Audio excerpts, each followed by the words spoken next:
Hello, my name is Dr. Jackalyn Rainosek, and I'm with DTP-Leadership Group. This is Hot Topic Bold Talk. In this podcast, what I want to do is I want to talk to you about the Republic in ruins.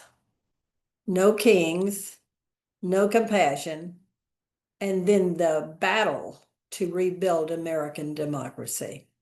That's what we're seeing.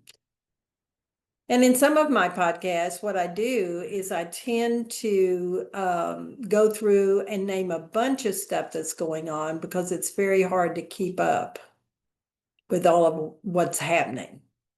So that's what I'm going to be doing in this podcast. I'm going to name lots of things that are going on that I think are an example of Trump trying to destroy our democracy. And I hope you'll listen to all the things I have to say. I've thought about it a lot. It took me a long time to write it last night. Of course, I do get some help from ChatGPT, I'll admit that, because I love working with that technology. But here's how I'd like to introduce it. The sound of a nation crumbling. The wrecking ball that struck the east wing of the White House did more than shatter marble. It struck the heart of American democracy.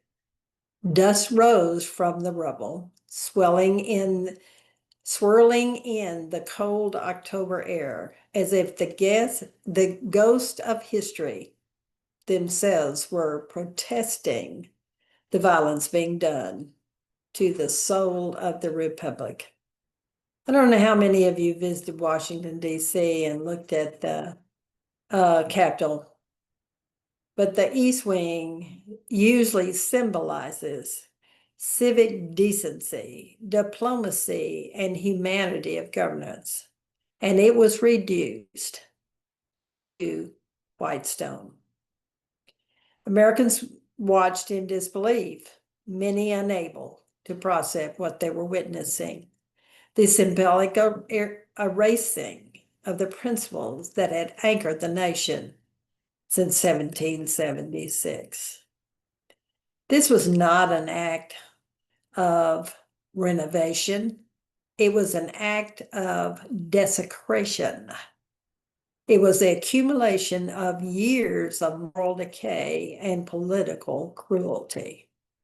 Former Judge J. Michael Ludwig warned that Americans must return to the ancient truth. The law must be king. But under Trump's hand, the law had become reduced to a weapon of revenge and control.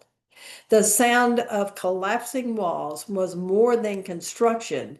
It was the death knell of a democracy that had been bleeding out brick by brick, lie by lie.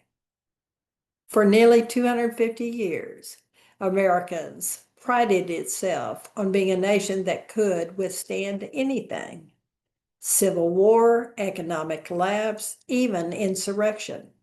But what we are facing now is something deeper and more insidious. It is a corrosion of our collective souls, as far as I'm concerned. Trump's America has transformed governance into a performance of truly cruelty into a virtue, and compassion into a weakness. And yet what that does and what we see with it is there's a quiet, unyielding hope that the collapse may also be the beginning of the rebirth of our democracy. I want to talk about it, our authoritarian power consolidation. Trump's rule has not come in one violent stroke, but in thousands slow states of erosion. Each assault on decency. Each lie he repeats until it sounds like the truth. Each law bent for his own personal gain. These are the bricks of tyranny. His power thrives on exhaustion. The American people are not conquered, they are worn down. He has turned out institutions into stage props for his ego. The Department of Justice became his sword, the Supreme Court his shield, and the Congress his theater of mockery. As Lutzig noted, Trump's version of a president for life is no longer a dream. It is the trajectory of unchecked ambition. Like every person who has ever acted this way, he surrounds himself with flatterers and enforcers, demanding loyalty not to the nation, but to himself. David A. Graham of The Atlantic describes this moment as the perfection of a new kind of authoritarianism, one that does not abolish democracy, but bends it until it no longer functions. Modern autocrats, as he writes, do not destroy the institutions that check them, they occupy them.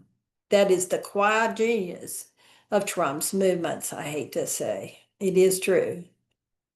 His quiet genius of the way he's moving. The ballot box remains, but its integrity is poisoned. The courts still convene, but their judgments are shaped by ideology. The Constitution still exists, but it's treated as an obstacle rather than a covenant. This is not a democracy in name, but in spirit. It is already there. The machinery of our republic now grinds in service to one man's hunger for immortality. And beneath it all lies a chilling truth. Democracy does not collapse when a tyrant seizes power. It collapses when the people stop believing they can resist. And this is the reason I do these podcasts. I am going to resist because I believe in our country and I do not support what is going on right now. Now, one of the things that concerns me is the subversion of the elections and the laws. At the heart of Trump's project lies a strategy, an old one, that controls the vote and you control the people. Louisiana versus Kelly, which we've talked about several times. Richard Wilson and I have, and I'm going to mention it again. It's now before the Supreme Court, as you know, based on some of the comments Richard and I gave. It's a case of redistricting. It is a war on the Voting Rights Act of 1965. The future of equal representation in America hangs by a thread. If the courts side with the challengers, Black and brown voters across the nation will lose the very protection that the generations bled for to secure those rights. The organization All on the Line, which I greatly appreciate in the writings they do, has tracked the attacks that are malicious when you look at the details. In 2022, Louisiana drew maps that diluted Black voting power to one district out of 6, despite the population in Louisiana is 1/3 Black. The Supreme Court at that time struck those maps down. Yet here we are again in 2025, still fighting the same battle that should have been settled in 1965. The pattern is unmistakable. Every victory for equality is met with some mechanism of suppression.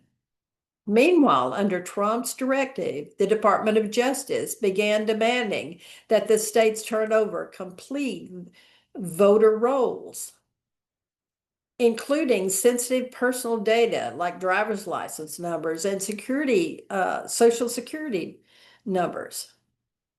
The move was framed as election security. In truth, it was a blueprint for control. By centralizing voter data, Trump's allies could target, intimidate, and manipulate voters while seeding public doubt in the legitimacy of any election. Austin Weatherford reported exposing this scheme as what he says, and he talks about it in his article.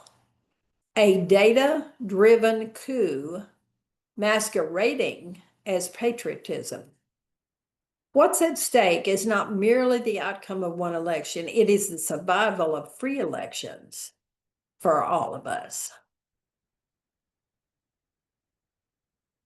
Let me go to the economic and moral cruelty. Every autocrat knows that control begins with deprivation.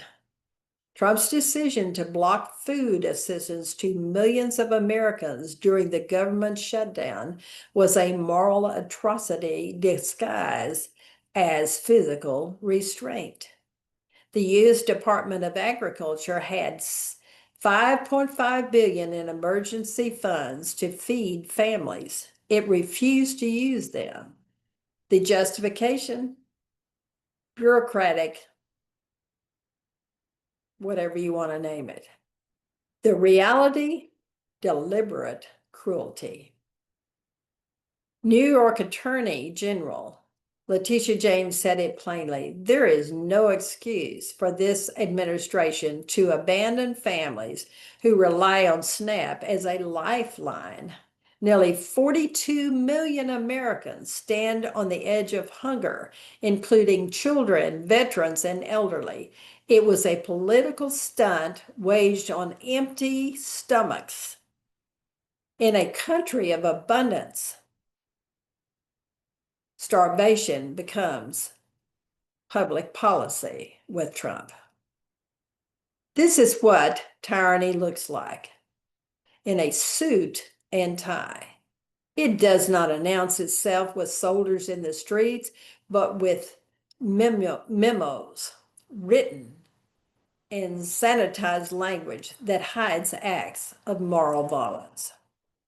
As one observer said, it's not a policy memo, it's a political one. Every withheld meal, every shut clinic, every gutted agency is another strike of the wrecking ball against the walls of compassion. And then let's look at the radicalism of the youth. The GOP has some really destructive members of their megas.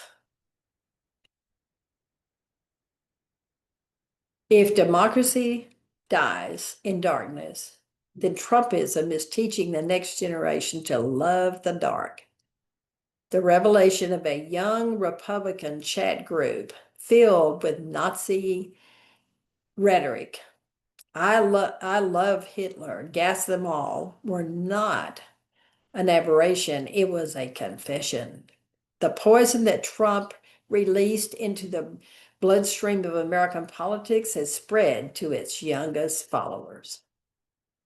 These weren't basement-dwelling extremists. They were rising stars, campaign staffers, and even elected officials. Like Luke Mosman, chair of the Arizona Young Republicans, laughed off calls for rape and violence. The casualness of it is the horror of it, the ease with which the hate has become human and humorous to them. And cruelty becomes the currency. Seems totally impossible to me, but that's what's happening. If you want to know what's going on in Arizona and other countries, you need to start listening to the Democratic parties in those states. The Maricopa County Democratic Party warned that Hitler's youth has officially infiltrated the GOP. The mega movement has turned grievance into gospel. What begins as a meme in a chat room becomes policy in a state house. The line between irony and ideology dissolves. America is watching the moral deformation of a generation. This is how fascism grows, not through orders from above, but through the laughter of unthinkable below. Now, there is the resistance, the No Kings movement. And yet in the ruins, there is this light. Across cities and small towns, millions of Americans have risen in defiance, reclaiming the oldest promise, the Republic. There will be no king in America. The No King movement has become a moral awakening, a peaceful rebellion against the arrogance of tyranny. Nearly 7 million people fill streets from Portland to Philadelphia, waving flags and chanting, "The law is king. The law is king." The rhythm of the drumbeats echoed the heartbeat of a nation not yet defeated. Veterans stood beside immigrants. Children held signs drawn in crayon, reading, "No king, just us." The protests were massive, yet deeply human, fusion of grief and hope, fury and faith. Senator Chris Murphy declared, "Trump is trying to destroy free speech and free elections and fair elections, but he has not won. The people still rule." Bernie Sanders closed the DC rally with a promise that felt like prophecy. "We will not live under tyranny. We will live under truth." Public citizens Robert Wiseman and Lisa Gilbert called the No Kings a protest with purpose. Their statement captured the moment's importance to us all. Every major social advancement in American history has come from protests. Our very independence originated in dissent. From the Women's March to Selma to Stonewall, this is the next chapter in America's long struggle for justice.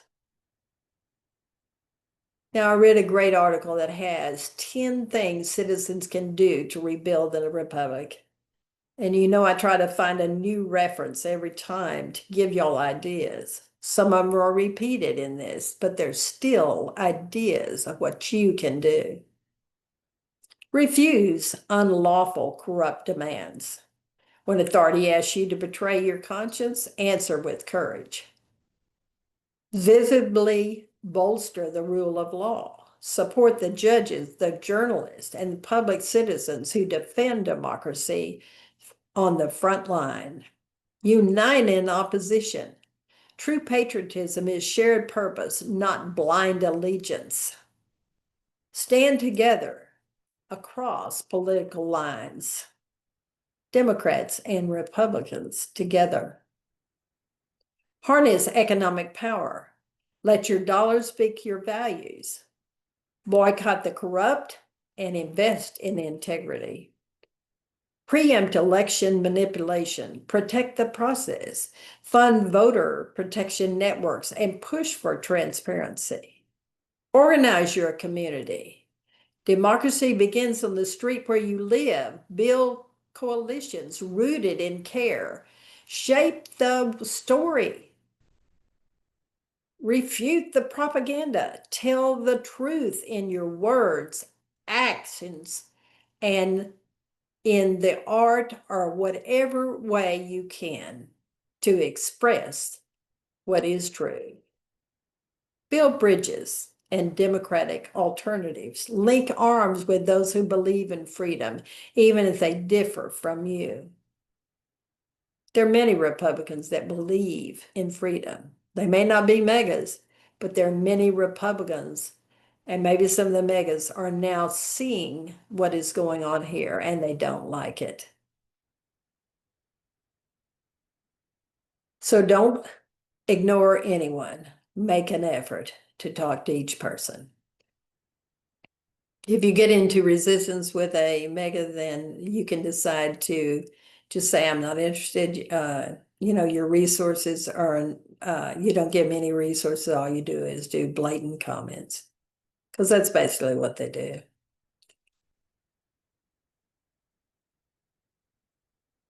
Document abuse and protect truth tellers. Authoritarianism thrives in silence. Make noise, leave records. Mitigate risk, learn, and innovate. The fight for freedom demands adaptation. Courage is not the absence of fear. It is the transformation of fear. Each of these actions is a declaration of faith in the American spirit. Together, we can remind ourselves that the democracy is not a gift we inherited. It is a promise we must renew again and again. Now, I want to go back to the demolition of the East Wing, because it is about the Republic. When the East Wing crumbled, it was not just the destruction of stone, but of symbolism. Olivia Troy's essay, The White House Demolition, Tearing Down Democracy at Home and Bombing It Abroad, describes a White House hollowed out from within, a government that rages its own and rapes its own institutions, even as it claims to defend the nation. Olivia was in the first term of Trump's administration. She knows what's going on. Jake Lundberg describes in The Atlantic more than the East Wing got demolished this week. More than the East Wing got demolished this week. Captured the deep truth. What was demolished was American moral architecture. For generations, the East Wing represented empathy, diplomacy, and civic grace. The space was where first ladies championed education, health, and human dignity. To see it destroyed under Trump's rule is watching the physical embodiment of compassion being torn from the foundation of the White House. But perhaps there is meaning even in the rubble. The collapse of the stone reminds that democracy too must be rebuilt from the ground up.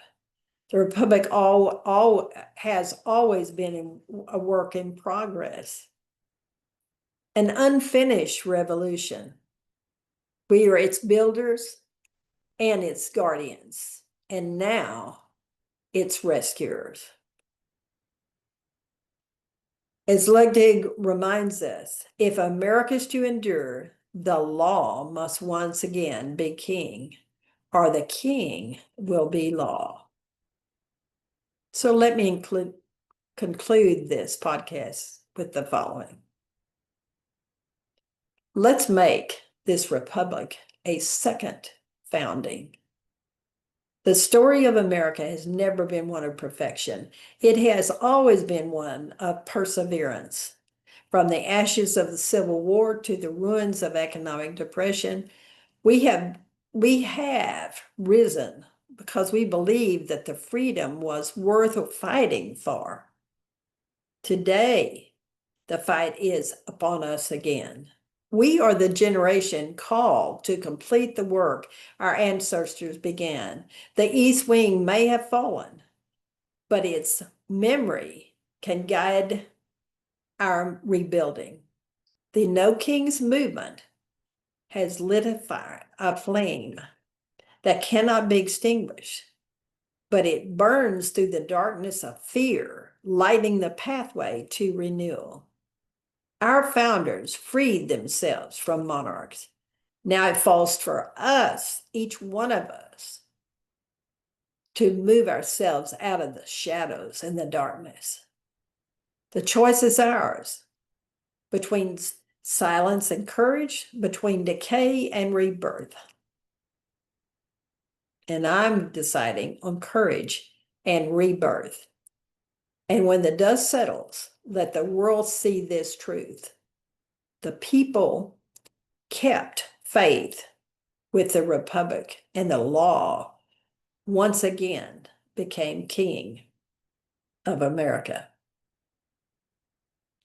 Please remember, or even go back and listen to Heather Cox Richardson's interview that I gave you in a podcast previously, because she talks that way. She shows us how the people that keep the faith with the Republic and the law once again become the king. Thank you so much for listening. Please consider what actions you can take. This is the end of this podcast.